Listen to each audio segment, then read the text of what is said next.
said there is so much effort and struggle to design and shape human mind when we are out of womb. Is there any way you know, sir, to design human mind when we are inside womb? That's my question. At home? Is that what you're asking? Inside womb. Whoa, whoa, whoa. Who is pregnant?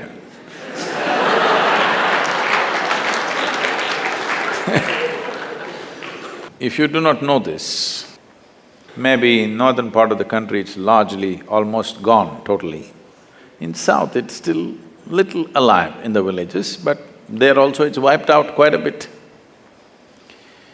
If you do not know this, from preconception to conception to various stages of pregnancy and delivery, and as long as the mother is feeding the child, there's an entire established process in this country as to how a woman should eat, what she should do, what kind of people she should interact with, what kind of form she should look at, what kind of form she should not look at, what kind of sound she should hear, what kind of sound she should not hear. All this was very much there. But we must also understand life has changed. Today women are going to work, they have to get into that horrible bus where they're pushed around, it doesn't matter she's pregnant. And all kinds of things, all kinds of fumes, all kinds of sounds, all kinds of noises, all kinds of abuse, every kind of thing happening to her. In some way, we're doing that to the child also. There is no job in the country or in the world where you can take off for 1.5 years and get back to the job to fulfill this. For various reasons, we are not taking the business of manufacturing the next generation of people with sufficient care. We are not paying enough attention to it, for which we will pay a price. Over a period of time, we will pay an immense price for that. But we are definitely not taking enough care about it in the entire world, not just in this country. Because we've got all kinds of social situations which does not allow that space for a woman to dedicate that kind of time and attention.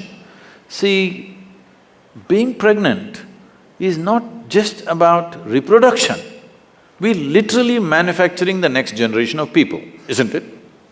Is it not important, of all the products that you produce on this planet, is it not most important that we produce wonderful human beings for the future generation? Is it not the most important thing?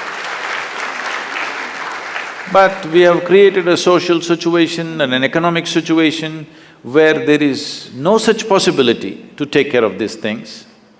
To whatever extent individual women or individual families can take care of it, they can take care of it, but for the larger society it's out of question because things have changed, you can't turn it back just like that. The intelligence of the body is such, if you already do not know this, if a woman delivers a male child, the quality of the milk that she produces is in a certain way. If she delivers a female child, the quality of the milk is totally different. If she delivers twins, one male and one female, one breast will ooze certain type of milk, another breast will ooze another kind of milk. This is the level of intelligence invested in this body. We have to treat it with that much care. This is not some crude machinery. This is the finest piece of technology on the planet, isn't it? Yes or no? This is the finest thing. In the entire evolutionary scale, these millions of years of work that nature did to produce this, but in our desperation for economic well-being, I think we are not paying the kind of attention that this needs, the kind of care that this needs so that this can function at the highest level and can also produce human beings for the future who are of a certain kind. So how to develop the brain when they're in the womb? It's very important that the atmosphere in which the child is growing up is kept in a certain way, at least amount of disturbance, with right kind of reverberations, right kind of sounds, right kind of food, everything. Today, they're barely nourished, the pregnant woman in most part of the country, they're barely nourished. Where is the question of right kind of vibrations, right kind of atmospheres? One thing we can do for this is, every home if possible, every working place, we can have a consecrated space.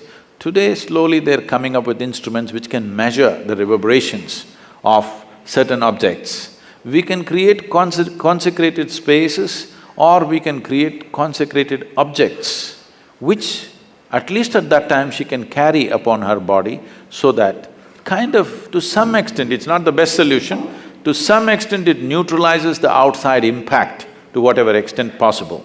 Or if she lives in a home, the place where she sleeps and other things are taken care of, some amount of respite can be there for that new life which is blossoming within the womb.